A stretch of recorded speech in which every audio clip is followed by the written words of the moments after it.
നമസ്കാരം.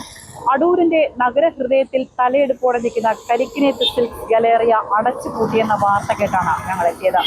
കഴിഞ്ഞ ദിവസം ഇവിടുത്തെ സ്റ്റാഫുകളടക്കം നൂറുകണക്കിന് പേരാണ് വലിയ രീതിയിൽ പ്രതിഷേധവുമായി എത്തിയത്.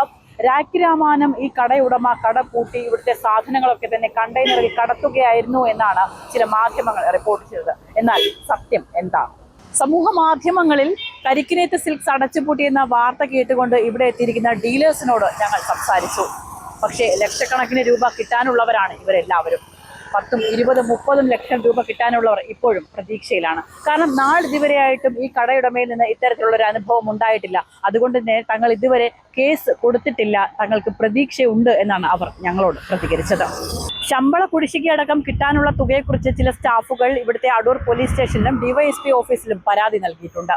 2013 പത്തനംതിട്ട കരിക്കിനേത്ത് എന്ന സ്ഥാപനത്തിൽ ഒരു ജീവനക്കാരൻ ഉടമയുടെ മർദ്ദനമേറ്റ് മരിച്ച സംഭവം നമ്മളൊക്കെ തന്നെ അറിഞ്ഞതാണ്.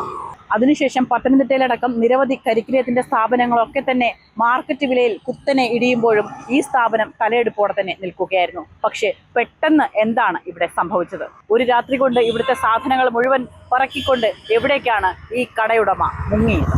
അതാണ് അവശേഷിക്കുന്ന ചോദ്യം. ക്യാമറമാൻ അൻഷാദിനൊപ്പം ബിൽവനിത്സൻ.